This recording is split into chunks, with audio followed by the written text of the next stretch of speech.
Edited with commentary by Tamar Biala, introduction by Tamar Kadari. Oh, I know Tamar Kadari. She was a professor of mine when I was studying in Israel during rabbinical school. Yeah. Cool. Edited with commentary by... Okay, hold on. Sorry. Had our live stream set. Now got to pull up our Midrash. Okay, so we are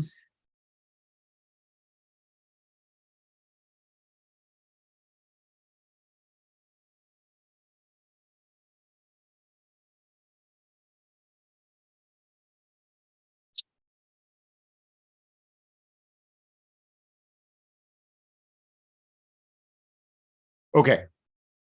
We are just finishing chapter 32, Midrash number 4 by my reckoning, which is on the part of the pasuk that says L'chayot zera al pnei kol haaretz. Okay, so the verse is Gam me'of hashamayim shiva shiva zachar and keva. So you should also take from the birds of the sky 7 by 7, a male and a female, and then it's this kind of a strange phrasing at the end of it, but as the art school translates it as to keep seed alive upon the face of the earth, to keep seed alive upon the face of the earth. So l'chayot Zera al pnei kol haaretz. It's the same in the Sochino, by the by. Same. What's that? Same translation? Yeah. Yeah, except for if that were the case, it would probably need to be lahachayot, or lahichyot. I guess it would be really to cause to live zera al pnei kol haaretz. But it's like to cause seed to live on the face of the earth. But again, l'chayot zera, why zera al pnei kol haaretz rather than like l'chayot hachayot al pnei haaretz, right? To cause the animals to live on the face of the earth. Are we talking about birds here? Yeah. So okay. So, or I don't know if it's talking about birds specifically or of like all of the animals that we've been talking about in these two verses. So that's another thing, right? It's imprecise in terms of what it is. It referring only immediately back to the birds that Noah is to bring on the ark, or is it about all the animals? Okay. So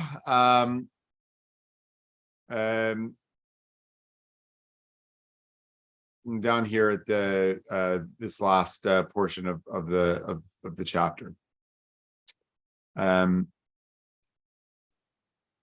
So it is not because I, God, have a need for these, lo shani tzarich lahem. It's not that I have a need for them. Rather, it is to keep seed alive upon the face of the earth, right? In other words, it's not for my sake, God says, it's for the world's sake, God says. Right? It's the planet's need for these animals, or maybe these birds in particular. I don't know. The Midrash doesn't clarify on that point. That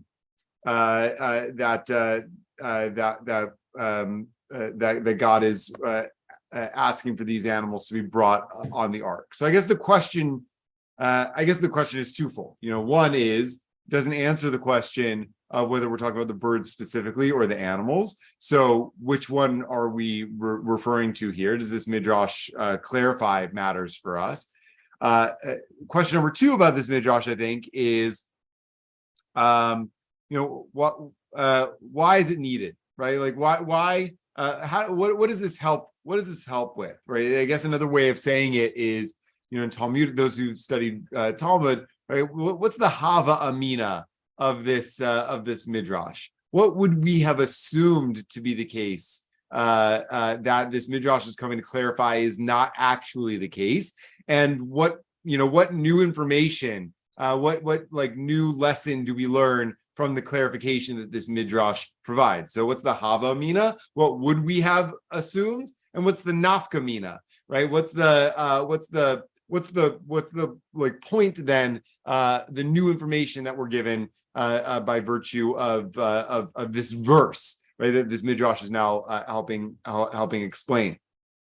And then the third question, which is, how is it that the animals actually benefit the earth, right? Or what is it about the earth that needs the animals? Why couldn't the earth, just be perfectly fine without animal life, or maybe animal life generally, or bird life particularly, altogether, right? Why does God preserve any of, humans, animals, any of it?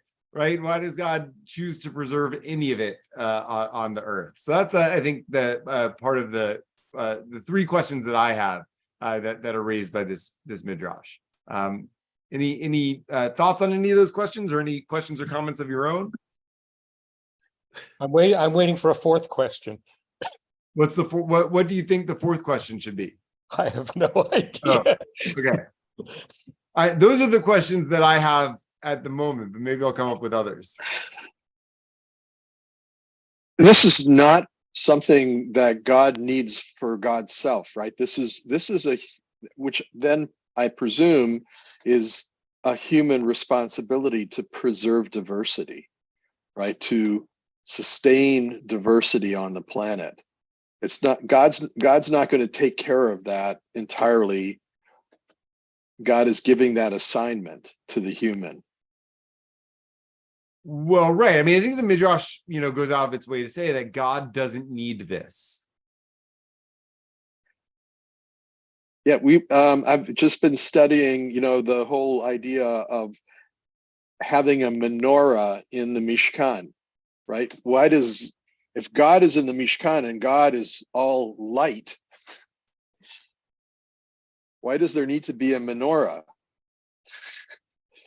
And Right. and the presumed answer is that the human being needs to bring the light in, as given that assignment. It's to be responsible for bringing in light and having that element to contribute, right? And the midrash for that goes that God is inviting us to come into the Mishkan, but how do you? I mean, if God is like a king and has everything, how do you presume to be able to come into the Mishkan when God is present there? Okay, great, Gary, great question. And I think that, to that point, I think you can ask this same question, or have the same, kind of argument about just about everything in the Torah, right? So why does God need to create the world? Why does God need to create human beings in the world?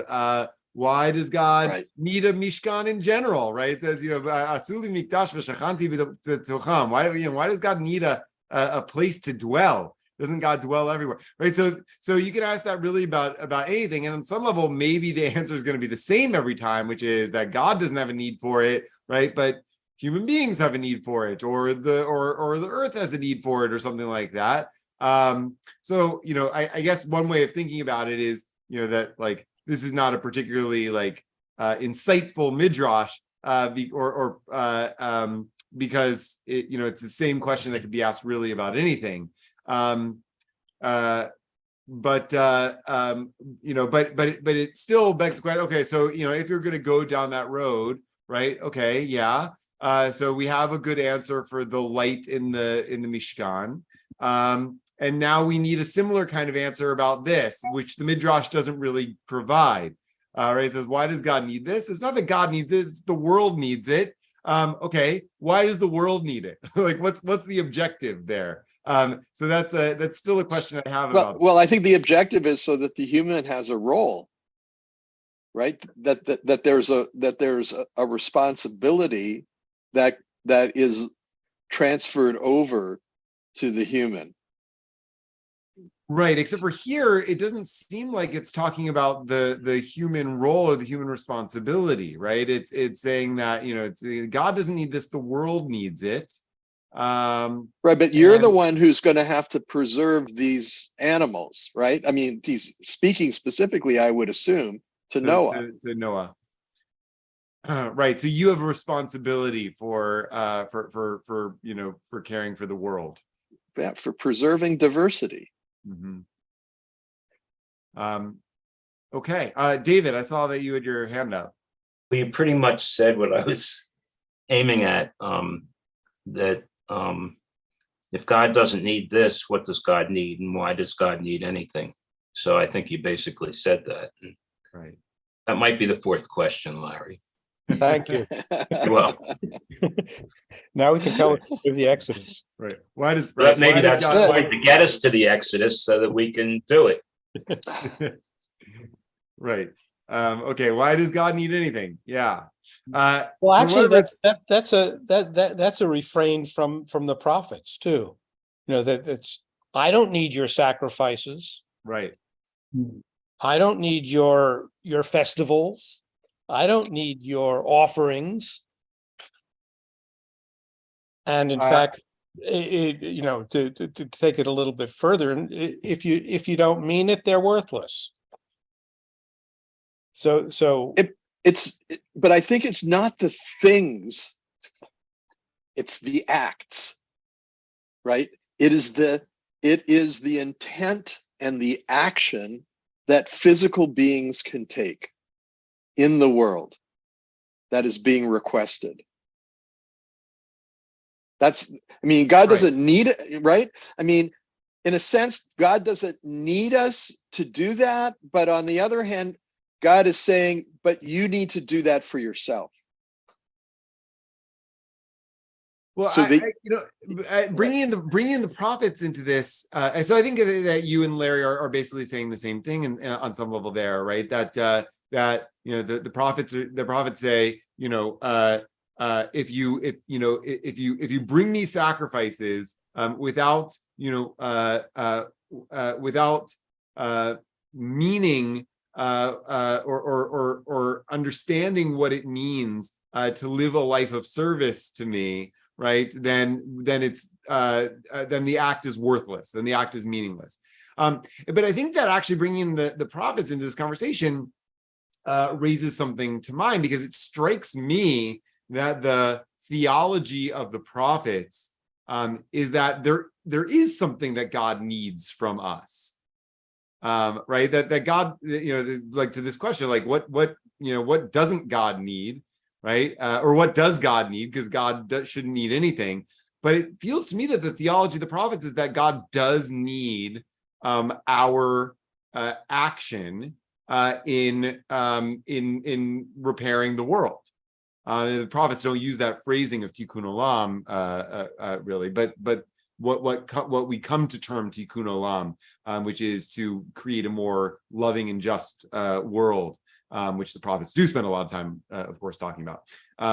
That, you know, it's not that just God wants us to do that. It's not that God is pleased that we do that. It feels to me that the prophets are actually saying that God needs our participation in that. God can't do it on God's own, or maybe God won't do it on God's own. Just to complicate things, why doesn't God just destroy all the animals and recreate them as he did earlier?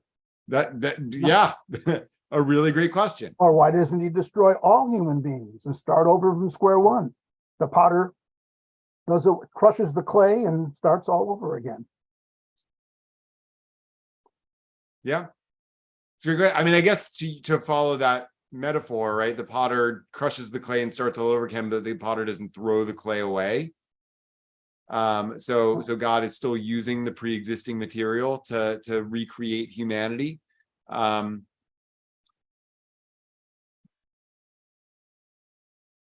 But I think I think that to Well, I mean, actually, I was going to say, actually, he's not recreating humanity. He's basically, he's a baker who has reserved some of the starter for the sourdough.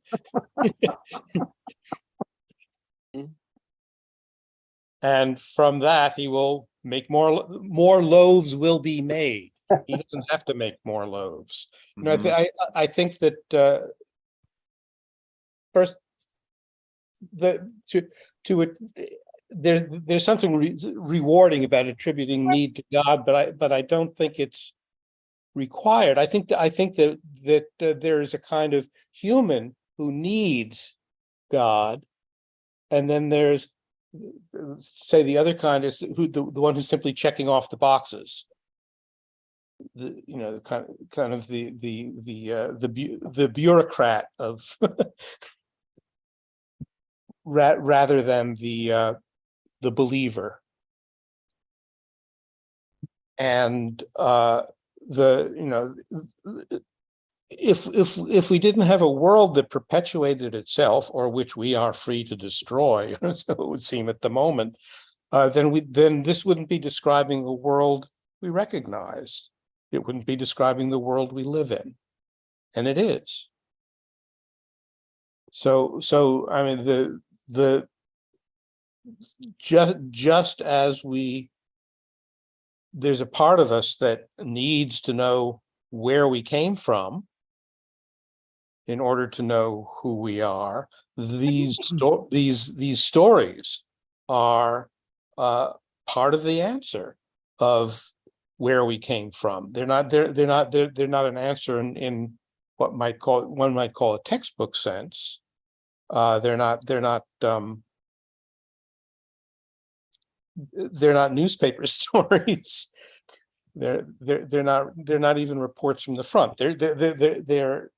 But they are something more durable and something which we need, as opposed. I mean, there's all sorts of news we don't need. This is news we do need.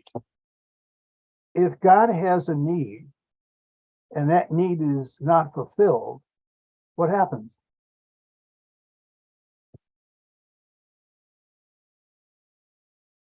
That's a great question.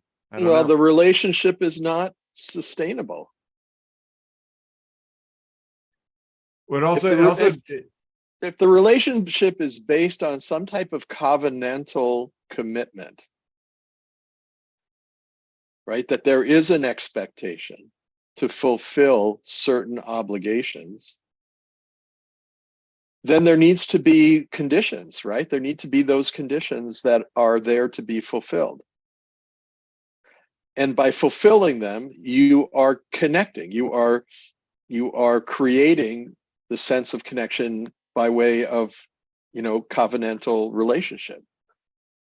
Part of that occurs to me is, if God had destroyed everything, then there wouldn't be a need to make a promise, because it wouldn't have any effect on the new people. So we have to ask ourselves, what is the importance of the promise not to destroy the world again? And you could think of it the way Larry sort of said, well, God doesn't have to destroy the world because God knows eventually we could do it. But we think that that promise must have some importance. And I suspect we'll go over that later.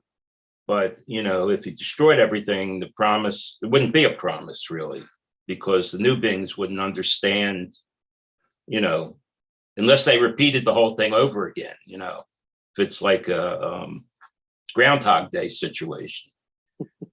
Anyway. Yeah, it's what this brings to mind for me is that Art Green points out in his book Seek My Face that the one can't be the one without the presence of an other. Right. In other words, that if on a certain level, right?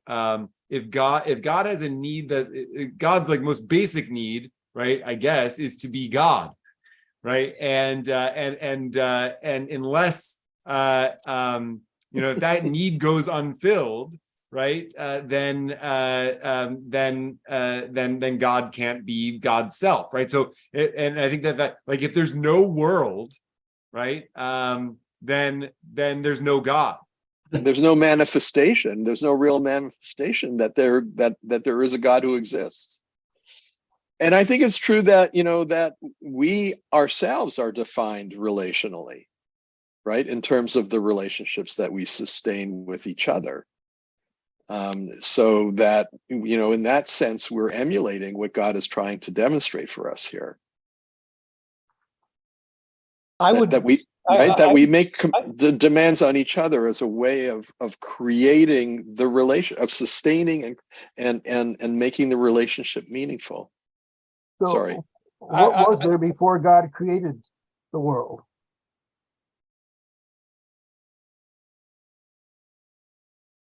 Say that one more time, Joe. We have a serious contradiction here. Well, actually, I think perhaps that I agree with Gary's description of human need, and I think that I guess it's a way of saying that we had to if there were no God, we would have to invent one, and in fact, humans have invented many. And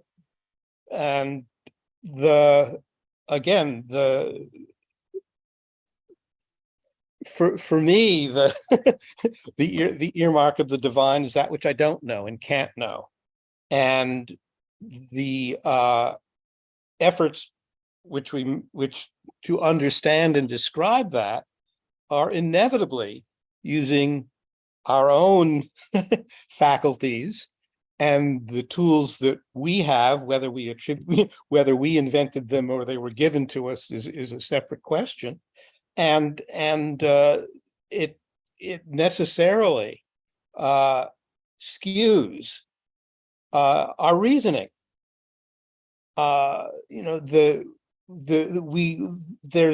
There's a dictionary called Hobson-Jobson, which is it's of Anglo-Indian usage, and the way it came about was in the 19th century. There was a kind of a pidgin spoken in the Raj that was and there were words which the English picked up from the Hindi and the Urdu, and it worked in the other direction too. And the people who describe who put this thing together say that some of these things are only there because we strive for meaning. That there were these words that they didn't understand or knew what they meant, but they knew they meant something, and so they attempted to put them into English.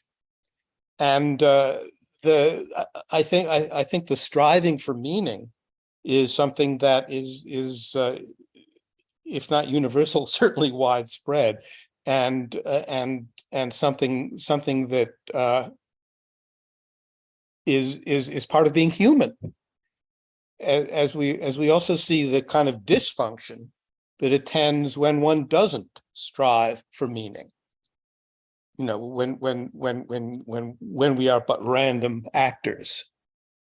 So whether or not we're actually talking about God, because when we talk about God, we're certainly talking about ourselves and our needs. And the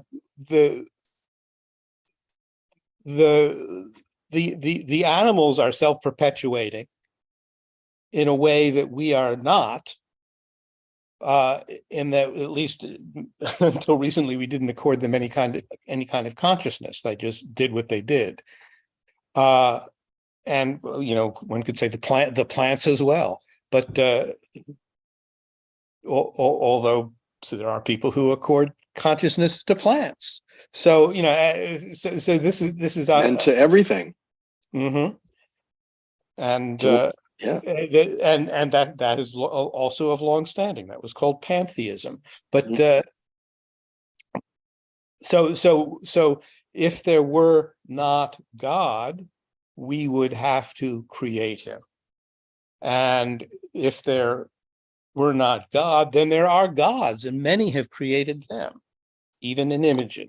So, when we undertake these kinds of discussions, we're on very fragile ground. Mhm. And the minute that we recognize that every other is of infinite complexity and infinite value, and that we can't totalize them, then there is an element of the deity, right, in each one. And there's a participation of the deity in each relationship that we have. I think, interestingly enough, the way you phrase that, what you were talking about is the unknowable. What's infinite in the other person, the other thing, is what we don't know, not that which is presented and that which can be seen and addressed and interacted with.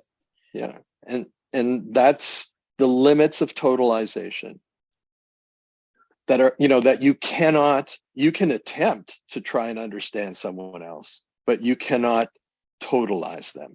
You cannot fully comprehend who they are and what they will do, and how they will relate back to you.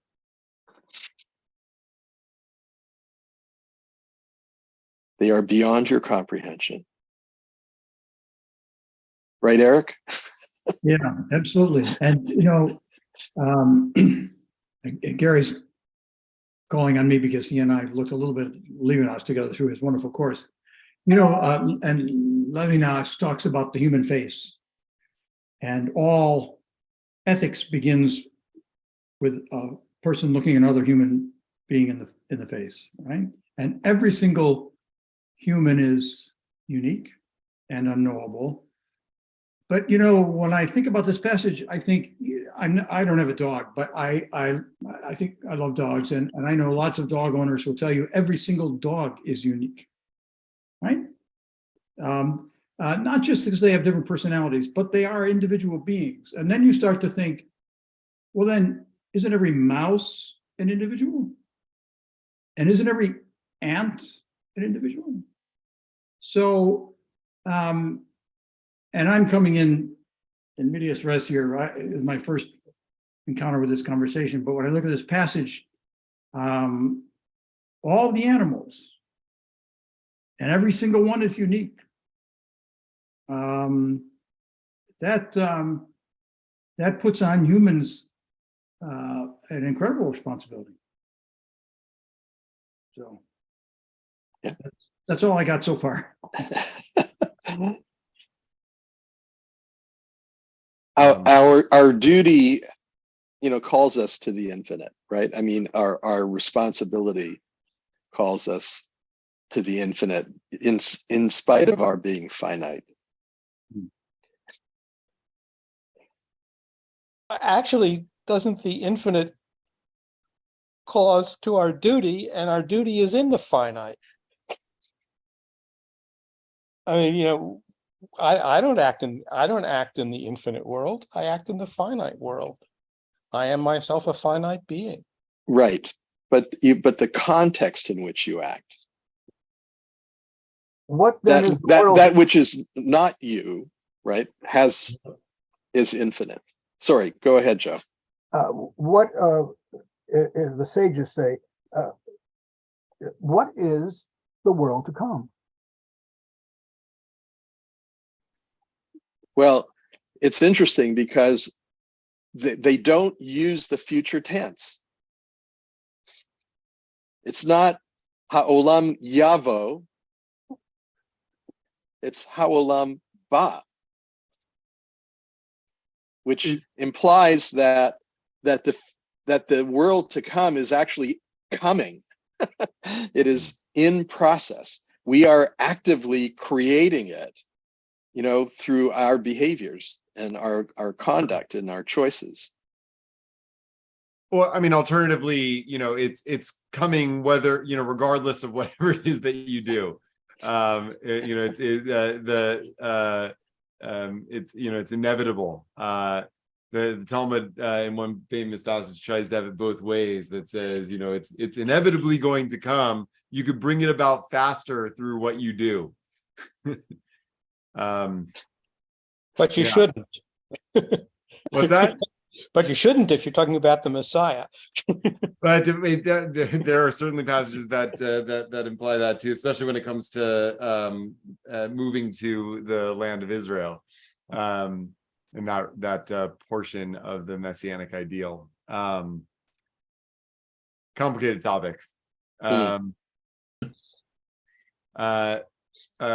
anyway, here we deal not with the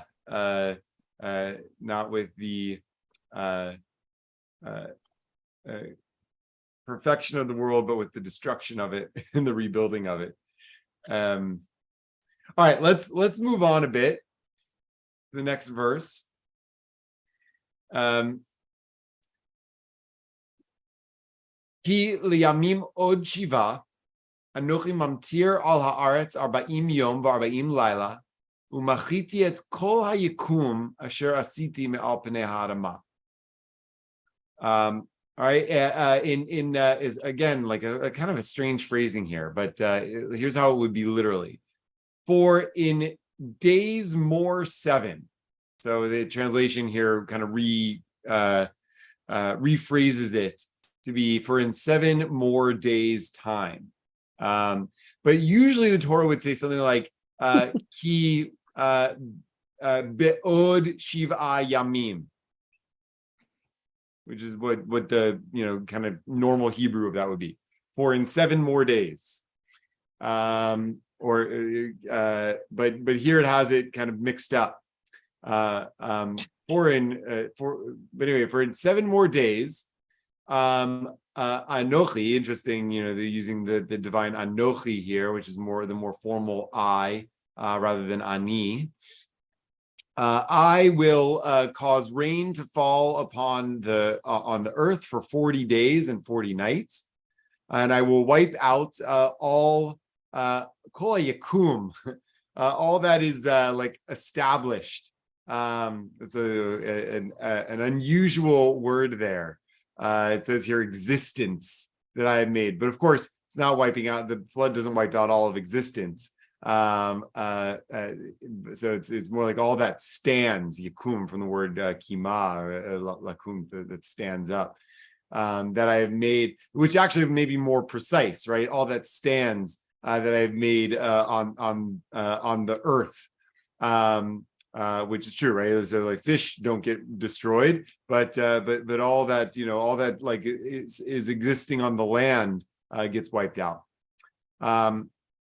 V'yas Noach, and so Noah did k'chol asher tzivahu Hashem, and God did all that Hashem had, all that God had commanded.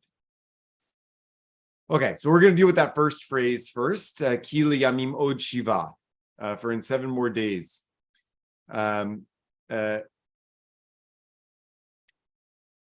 Actually, we're not dealing with that. As strange as that phrasing is, we're dealing with actually the next part of that verse, which is that rain is going to fall for 40 days and 40 nights. Rabbi Shimon Bar Yochai said that the generation of the flood had transgressed the Torah, which was given to Moses after 40 days and 40 nights. Therefore, God sent the rain for 40 days and 40 nights. Okay, just want to pause there to understand Rabbi Shimon Bar Yochai's statement.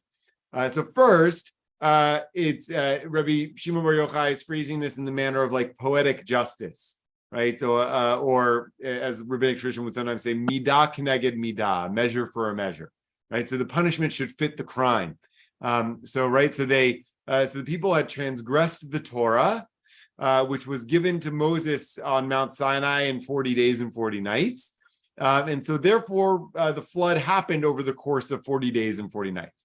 Now, the problem with that interpretation, of course, is that the Torah had not been given yet to humanity at the time of Noah. So that, there's no way for them to have been held accountable for violating laws that had not yet been given. All the more complicated for that is that the Torah is not given to all of humanity, but is only given to Israel. So all the more so, the people in Noah's time who are not Israelites maybe should not be held accountable for the laws of the Torah. Now you might say to yourself, as police officers who have stopped me for speeding or whatever, right? Will have said that not knowing the law does not excuse you for violating it. Right? Which I always found to be patently unfair. If I don't know what the speed limit is, how can I abide by the speed limit? But All right, kid, we'll let you go with a warning. Yeah, they never have said that to me. I'm not as cute as I wish I were. Okay, so that is the legal fiction of all legal fictions. What, that not knowing the law is Right. is not Right. Yeah, right. We've come up across that in Talmud. The legal fiction. But anyway, right? So okay, but from Rabbi Shimon Bar Yochai's perspective, it doesn't matter whether or not they knew the law; they were accountable to it. It doesn't matter whether the law was intended to be given to them. Okay, Their account. What's that? Question. Yes. Right at this point, excuse me, but correct me if I'm wrong, but somewhere I picked up over the years that the Torah existed in God's mind before it was ever written down. So that is certainly a perspective within rabbinic tradition. Okay. And it may well, Rabbi Shimon Bar Yochai is very famously associated with the mystical tradition, and it may well be that he that he holds that view of the sort of eternality and universality of the Torah in that way. And those of you who were with us when we were at the very beginning, looking at the Midrashim at the very beginning of Genesis, I can't remember who here may have been there, but we encountered that idea that in fact, according to some of the earlier Midrashim in the collection, that God actually referred to the Torah as a kind of blueprint for creating the world, which is, very mind-bending in a way. So yes, Joe, that is, so it may very well be what Shimon Bar Yochai has in mind here. Larry, yeah. Yeah, and I would like to actually suggest that the 40 event is real it's a much better analogy to speak of the years in the wilderness, where an entire where it's 40 years, not 40 days. It's but it's the 40 where the entire generation had to die. Well, right. To, and the 40 there is given in correspondence to the amount of time that the spies were scouting out the land of Israel, or the land of Canaan. But yeah, right. Listen, 40 is a number that that features repeatedly in biblical literature. Moses' 3 careers of 40 years. Right.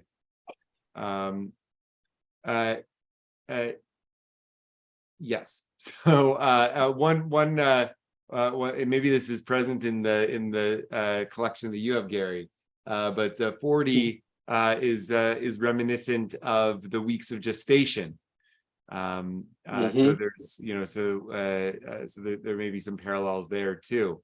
And in fact, the minimum amount of mayim chayim of living waters for a mikvah to be kosher is 40 se'ah. Se'ah being a unit of measure. I can't remember how many gallons it corresponds to, but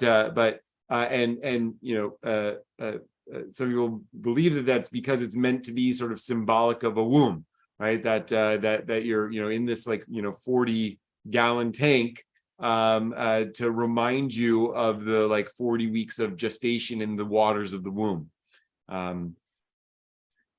And there may be something poetic about that. I mean, that's not what the Midrash does here. It's not what Shimon Bar Yochai does with this Midrash here, right? But to say, yeah, we're going to make the world a womb again, which is what the world was in the creation story. In a sense, right? All of creation comes from the water. And biologically speaking, that's also, of course, true too. Evolutionarily speaking, that's true as well. That we all kind of emerge from this, collective womb. Okay, let's just look at Rabbi Yochanan ben Zakkai, which Rabban Yochanan ben Zakkai. Interestingly, this is unusual for rabbinic literature. That usually when you have a machloket like this, a disagreement like this, it will be among sages of the same generation, or it will, usually be, but this is not such a case. I mean, Rabbi Shimon Bar Yochai and Rabbi Yochanan ben Zakkai were contemporaries. But Rabbi Shimon Bar Yochai is a younger contemporary of Rabbi Yochanan ben Zakkai, so a student of Rabbi Yochanan ben Zakkai. And so, which also means, by the way, that he's disagreeing with his teacher, which is not common in rabbinic literature. This is kind of direct contradiction of a student and teacher, which may be why Rabbi Yochanan's position is named second rather than first, so as not to suggest that Rabbi Shimon Bar Yochai was disagreeing with his teacher. But anyway, Rabbi Yochanan ben Zakkai, and since we're mentioning Rabbi Yochanan ben Zakkai, it's worth noting that today on the Jewish calendar is Shiva Asar B'Tammuz, the commemoration of the 17th of Tammuz, traditionally observed as a fast day, commemorating the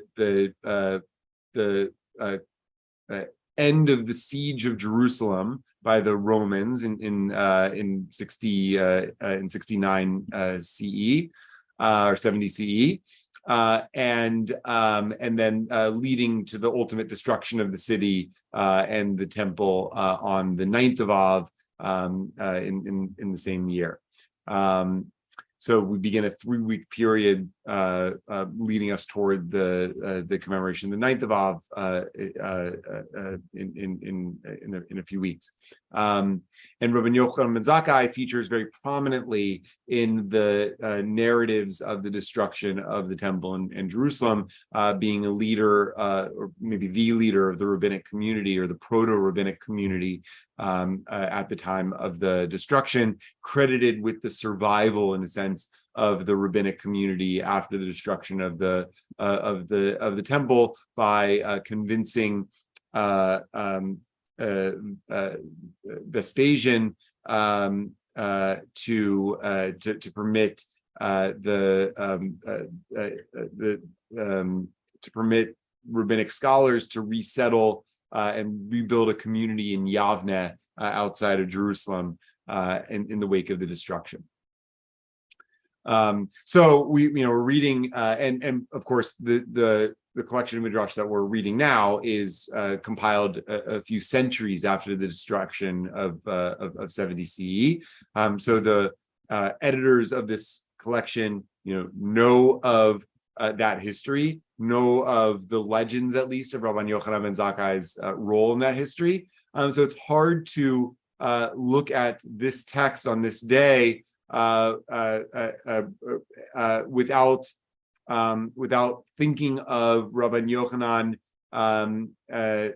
in some way being mindful of the cataclysm of his own era, in talking about the cataclysm of the flood that he's commenting on. So it strikes me as worth maybe bearing in mind whether or not that biographical information has any bearing on this midrash. I leave it to you to consider. But Rabbi Yochanan ben Zakkai says the generation of the flood debased the human image,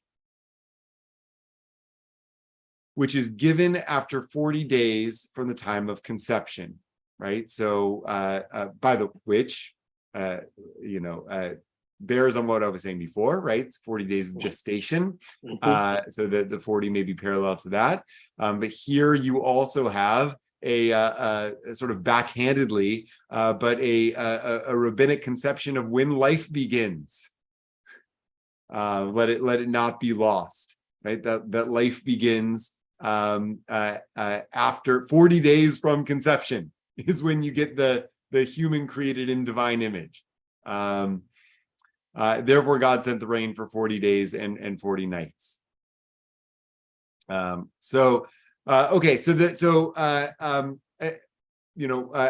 and why do Rabbi Yochanan ben Zakkai and Rabbi Shimon Bar Yochai disagree? Which of those takes do you find more compelling, or neither, and why?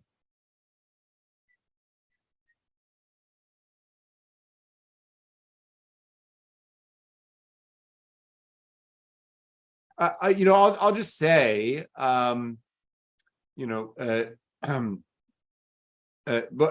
by the way, the fact that Rabbi Shimon Bar Yochai was a student of Rabbi Yochanan ben Zakkai, and so therefore lived through this cataclysmic period, also may bear on his interpretation as well.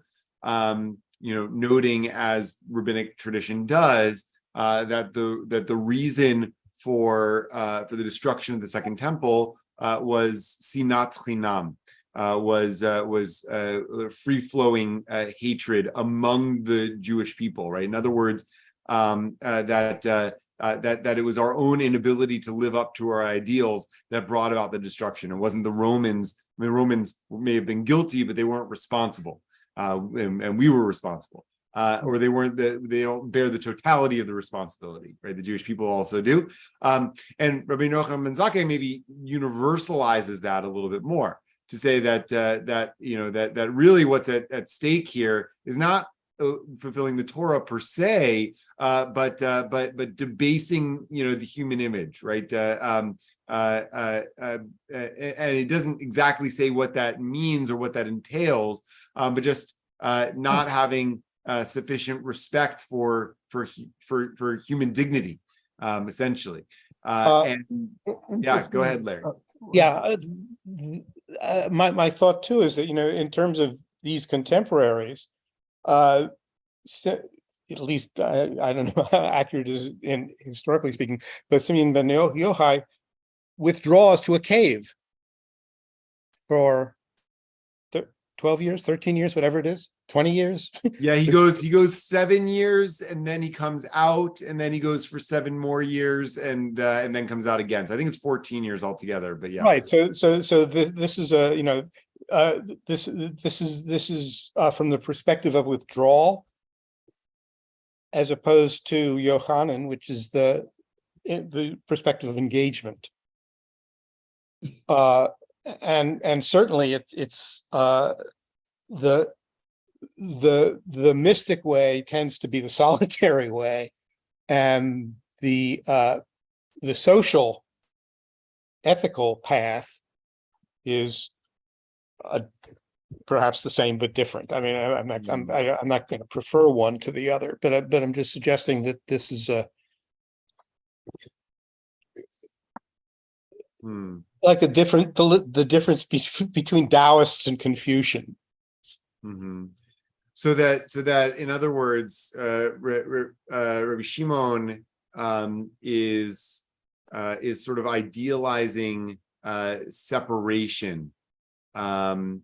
And that may be sort of the mystical mode of sort of disengaging, and that like they were, in other words, they were too involved in the world, right? And not like living on the lofty mountain of Torah enough for the world. And I think that is a take on the life of Torah, and not just on Moses on the mountain, but that the idea of Torah, right? In the Midrash famously says of the commandment Kedoshim Tihiyu, you shall be holy, is Prushim Tihiyu, you shall be separate. Right, that the mode of Torah, according to some tradition, some voices in the tradition, is to distinguish and to separate Israel from the rest of the nations, right? We reflect that in our prayer, right? And maybe Rabban Yochanan is actually maybe saying the opposite, that like the crime of the people of the flood is that they weren't invested enough in society, that they didn't care enough about each other, and about the well-being of humanity. The idea of tzura, right, is the idea of the breath of God going into the nostrils at the moment of birth, and that being the potential of that being, right? That is the God-given potential of that being to fulfill their purpose in life. And what I think Yochanan ben Zakkai is saying is that the generation of the flood, rather than taking that potential and turning it into something positive and worthwhile and meaningful, basically wasted it, right? They not only wasted it, but they debased it. That's the word they use, right? I'm not sure what the Hebrew would be, but they took their potential and threw it out. Yeah, it's kilkel, which is sort of like, trying to think of another way to translate that. Like they killed it. Like kalkel is to curse something. Okay. But like maybe like to corrupt it. I don't know. They corrupted their own potential. Yeah, that's a good way to think about it, right? I mean, they had the potential to do something good, and they blew it completely. And what's interesting is that, Ben Zakkai is saying this is not the Torah. This is the Torah is something that is an external guide. This is the people's, the people themselves, right? That they were given this gift of life, and they corrupted it. Yeah. Also, one could think of Rabbi Simeon as being the aesthetic, and Yochanan as being the ethical. Mm-hmm. Both of which are aspects of the imagination. So that's also, by the way, another way of thinking about this, which is a very Talmudic way. There's no disagreement here. they're talking about two different dimensions of the transgression, right? Just put it together. Yeah. And modern Hebrew, according to Morphic's dictionary, is that lekalkel is to damage or to spoil, right? So they destroyed the human image, and so that makes Yochanan ben Zakkai's poetic justice here is that it should parallel the formation, the creation of the human being, the creation of the divine image, right? So that punishment should fit the crime. You're destroying human beings, so your punishment should be in relation to what it takes to create them.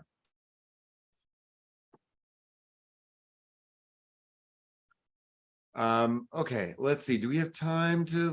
Yeah, we'll be able to. Let's just go on a little bit. Okay.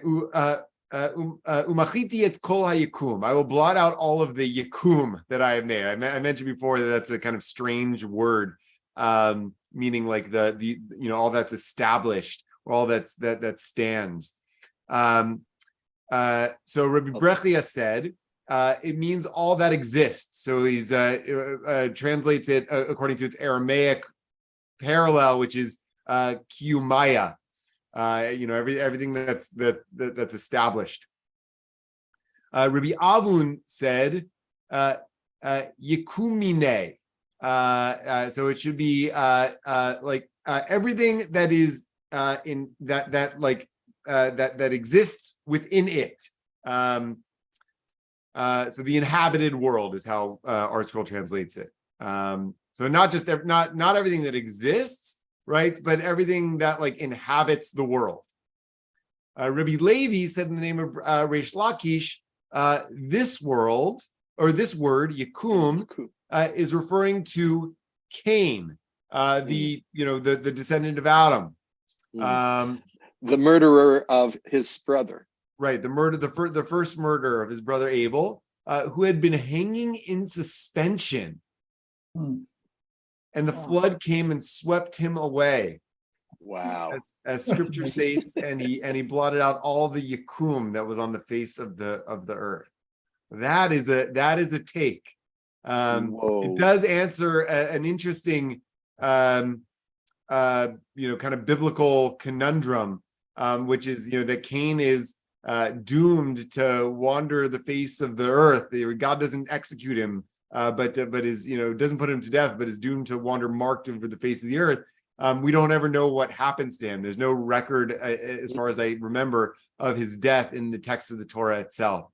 So Rabbi Yoshua ben Levi, Rabbi Levi here says that kind of resolves that. But it's that in the name silence. of Resh Lakish. You have to remember that he's quoting it because Resh Lakish, I think, is a very enigmatic figure, right? I mean, in the Talmud. Yeah, Reish Lakish is a Jewish orphan who is adopted by the Romans and raised to be a gladiator. Yes, and then he kills all the people that trained him. Yeah, and then is forms an unlikely friendship with Rabbi Yochanan. So Resh Lakish would have some insight into Cain's personality. Yeah, for sure. Where is Right? this? He knew how to kill. He was taught how to kill. Right. Yes, exactly.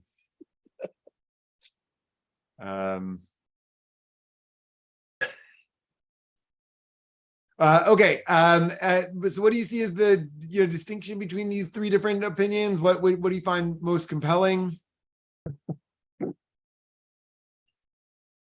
And remember, we're dealing with a kind of like textual difficulty here. So which of these do you think resolves the difficulty most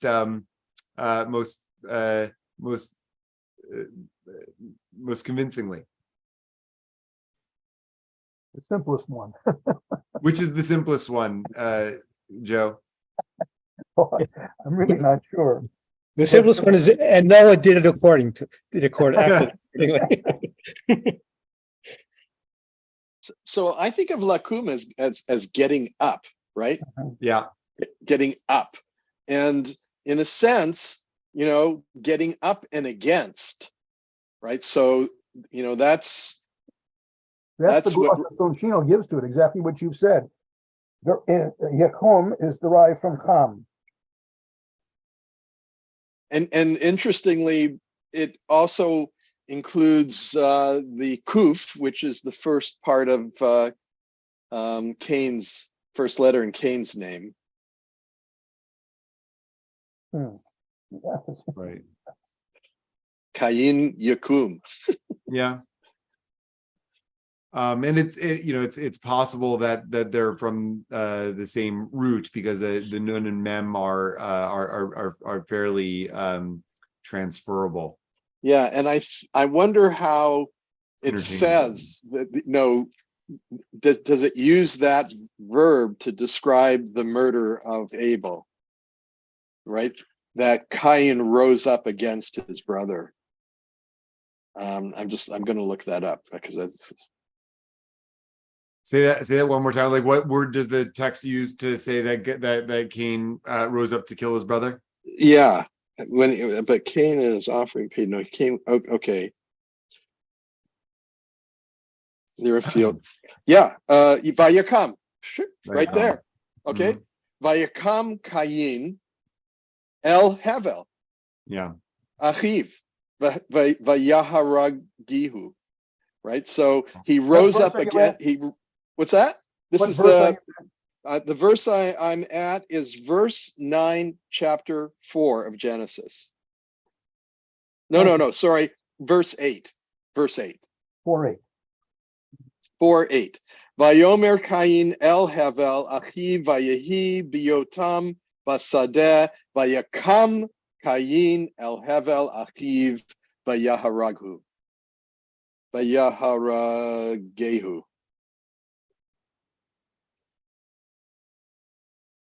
So Cain's the kind of guy who rises up against, and so does Resh Lakish, by the way. So that's kind of interesting.